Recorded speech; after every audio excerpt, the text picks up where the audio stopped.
I'm trying something a little bit different with this particular vlog, and that is kind of discussing not vlogging. And when I do vlog, what effect does it have on my writing and my productivity, and just like, does it help? Does it hurt? I'm curious to hear your thoughts on this, but first, let me tell you about just kind of a little experiment I did yesterday. I did not decide to do this until I woke up. So, let me go back. Yesterday was Wednesday. I have put in my schedule to make every Wednesday an attempted flow state day where I only work on my book and I try to just I don't set a word count goal or a time goal or anything like that. My goal is just to have my head in my story all day and see what I get done. And I did this last week and it went really well. I ended up drafting about 3,000 words, which is a great session, and I felt very good about the process. But yesterday morning when I woke up, I just did not want to look at the camera and talk. And I'm going to talk a little bit more about why I think that is later, but I decided immediately, first thing in the morning, I am just going to have a flow state day, and I might take a tiny bit of B-roll, just like pull out the camera for a few seconds here or there, but I'm gonna save it until tomorrow to actually talk about how it went, because I want to see how it goes when I do this without having the presence of the camera. So what I did, and I don't usually do this, I am not a tracking statistics person. I wish I was. I understand the, how it can help you improve, but I just don't do this very on a regular basis. But in my planner, I tracked kind of hour by hour what I was doing, because I wanted to add up at the end of the day, not just how much did I write, but how much time did I actually spend working on my book in some way. And what I ended up getting was 7 a.m. we went on a walk. 7:30 to 8, I made some coffee and watched a video and did a little journaling. From 8 to 9:15, I pulled out my Alpha Smart. I have not used the Alpha Smart in a while, and I was having that vision issue in my last vlog, which has gone away, and I have ordered some blue light blocker glasses, by the way. Thank you to everyone who recommended those. But I thought maybe it would be nice to get the day started not on my screen. So I pulled out the Alpha Smart and I did some zero drafting. I zero drafted the final 3 scenes in Act 1. So it was 2 debate scenes and the break into 2 scene. And the total of all of that together for the zero draft was 1,200 words. Then from 9:15 to 9:30, I took a break and watched a video while the Alpha Smart transferred all of that into my Save the Cat software. And then from 9:30 to 10, I just took about half an hour, because I had, at this point, even though I didn't have a first draft of Act 1, it felt completed to me because I had zero drafted through it, and as excited as I was about it, and as much as that break into 2 scene is exactly what I wanted it to be, I was starting to get the sense that Act 1 is a bit full. It's a bit longer than I think it needs to be, and I was starting to suspect that there were either some elements and or maybe even a scene or 2 that don't need to take place in Act 1. There's one setup scene in particular that I was starting to think, maybe that's not set up, maybe that actually happens like in the fun and games section of the story. And I just wanted to take a few minutes in a notebook and just write out like very basic beats again, and keep it really focused on Nil, on the protagonist and her journey. And I just kind of challenged myself to simplify. How would I, in the simplest terms, describe what happens in Act 1?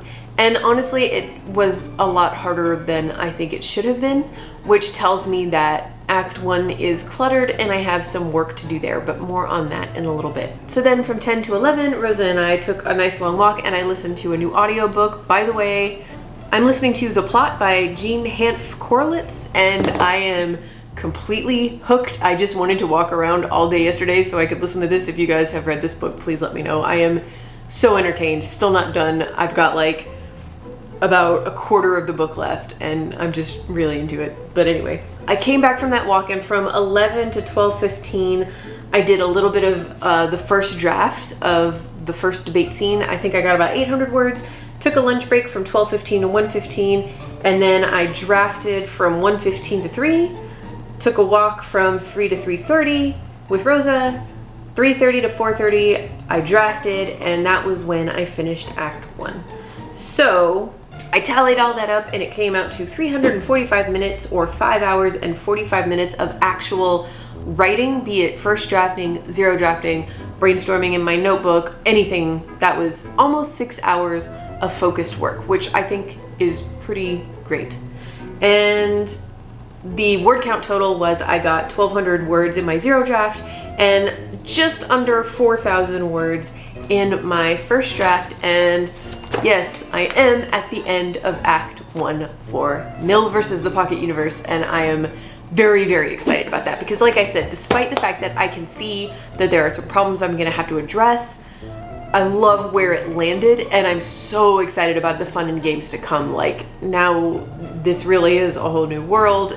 There's so many new characters that I get to introduce, and I know, like I said, I have a good idea of what happens in the midpoint, and yeah, I'm just really excited to get to it. But the best thing about yesterday was that it just felt very peaceful. I enjoyed not having the camera on. I enjoyed, honestly, not talking. Not that I don't talk to myself or to Rosa sometimes. I actually do that probably more often than I should admit. But there's something, I don't know, I find this interesting. It's just there's a little bit of performativeness happening when the camera goes on. I mean, you know, it's not like it takes a ton of work to do this, but I do sometimes set up lights just to make sure the lighting looks okay. Check, you know, get the microphone out, get the camera set up. I'm not complaining about it. I mean, I do it because overall I do enjoy it, but I found it interesting that I woke up yesterday and I was just like, no, I don't want to do this today. And I wondered if it was because the experience of vlogging over the last few months, like, it just got me thinking, is it overall helping my writing or is it hurting my writing? And look, there are so many pros to vlogging while you're writing. I've said this before and I will say it again. I really genuinely do not believe I would have a completed draft of Dragon Balloon had I not been vlogging every single week in my process. Like, this is like the ultimate accountability buddy. I know it wouldn't let anyone down if I didn't work on the book, and I know it wouldn't let anyone down if I gave up on the book. I watch enough writing vlogs, or just vlogs in general, to know that when people struggle with a project or just decide that it's not working for them, or they don't want to work today, or they don't want to work on this anymore ever, generally they're given nothing but support, because that's how it goes sometimes. So it's not like I was worried about being judged, and I didn't want to give up on Dragon Balloon, but there are some days, and it's hard to identify these days, where there's the days where you don't want to write and you shouldn't force it, and there are some days where you don't want to write and you need to kind of power through, because that's just a little bit of laziness and a little bit of procrastination. I am lazy sometimes. I procrastinate frequently, and I would not, I know, and I wouldn't be a published author if I had let every single day of my life that I didn't want to write, if I didn't write. You sometimes you have to push through, and more often than not on days like that, after 15 minutes, I'm like, oh yeah, I do want to do this. I do want to write. It's just laziness, for me anyway. Everybody's different. So vlogging gave me that push and got me through Dragon Balloon. And the other huge advantage of vlogging is that I am a huge advocate of having a sounding board when you are writing a book. I know a lot of authors are very precious. Sounds like an insult. I don't mean it as an insult, but they don't want to share their story idea with anyone. And you know, that's absolutely everyone's right, and I understand the fear that comes with it. But for me, talking ideas out with my writer friends, with my agents, with my editors, and with you, and I mean right now, I mean my camera, and I also mean you guys who are watching this video who leave comments. It's the most helpful thing I do as a writer in terms of finishing books.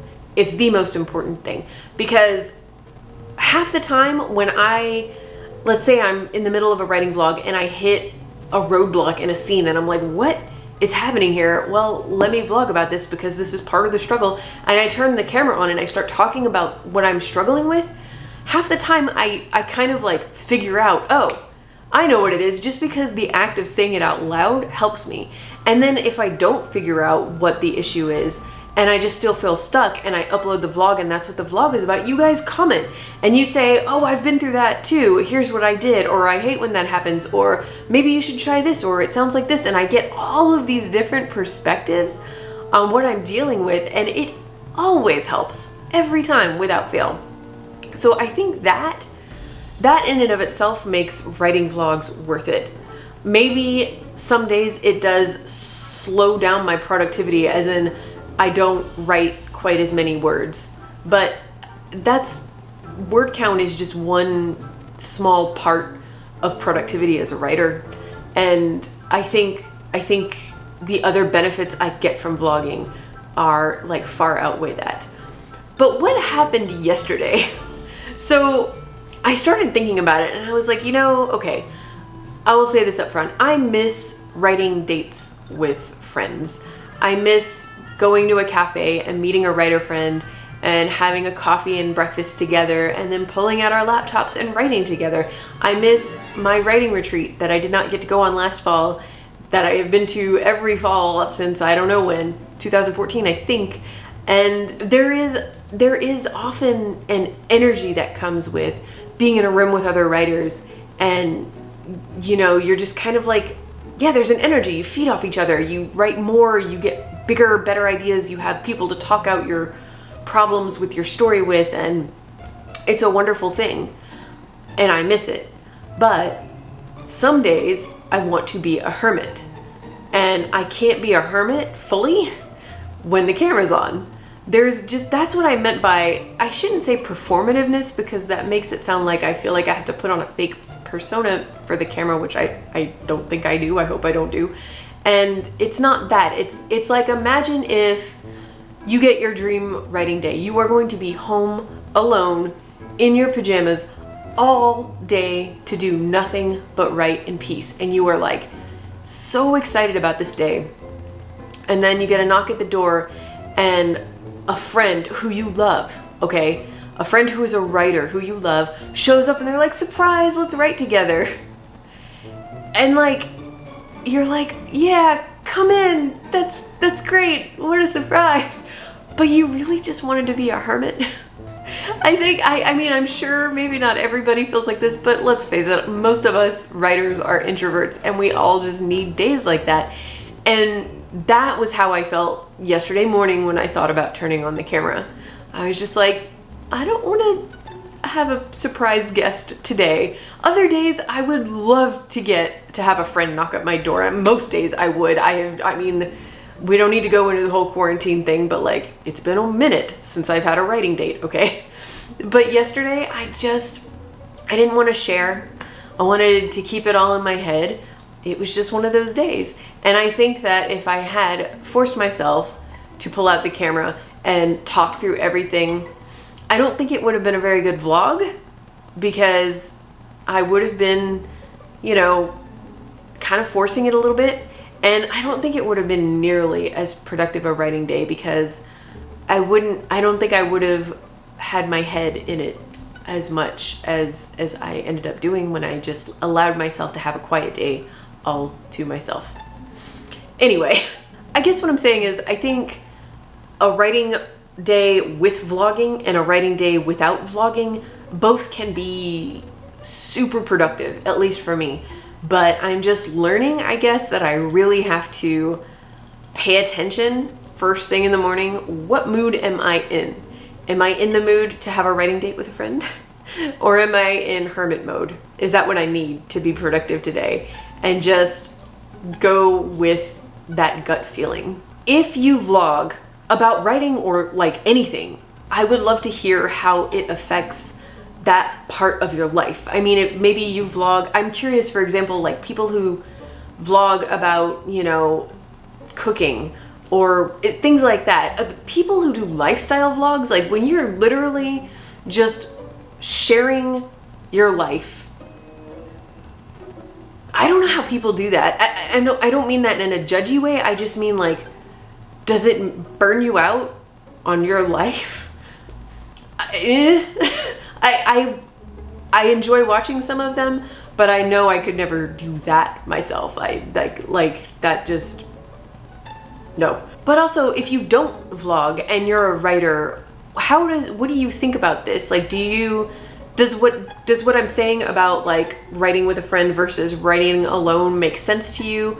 How do you think that it would negatively impact your productivity if you picked up a camera and tried vlogging, or do you think it would actually help you and you just have other reasons for not vlogging, because there are many reasons not to do YouTube?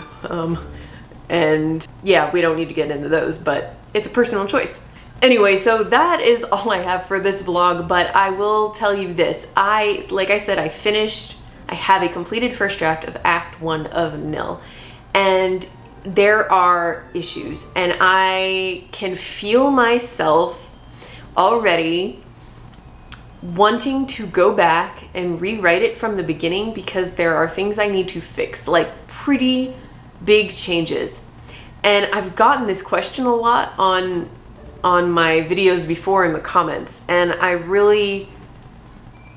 tried to address them, I've tried to respond, but I think this warrants like a full video response. And so that's what next Tuesday's video is going to be. Is right now, when you're at a point in your story where you have a lot of draft and you know what you have to do to fix it, do you push on and continue writing the draft, or do you go back and rewrite and fix it because you feel like you can't move on in the draft until you go back and fix it? I have a strategy for handling this, and spoiler alert, I'm going to keep writing the draft, because the self-edit paradox that I have seen too many of my students in writing shops fall into is that you go back and rewrite the first couple chapters or however many it is, and then you think of more issues, and then you go back and rewrite it again, and then you think of more issues, and then you go back and rewrite it again, and the end result is that those writers never get a first draft of their entire book. I have fallen into this trap. I am just all about getting to the end. I have to get to the end of this draft before I go back and do the major changes. That said, it is incredibly hard to move on with the draft while you have this stuff, this big stuff that you have to fix, just kind of like irritating you, niggling you in the back of your brain. And I have a way to deal with that, and that is what I'm going to be doing today and tomorrow, and I will vlog it if I'm in the mood and share it with you guys next Tuesday. So anyway, I would love to hear how your writing is going and everything else. Please let me know in the comments below, and I will see you guys on Tuesday with another vlog. Bye.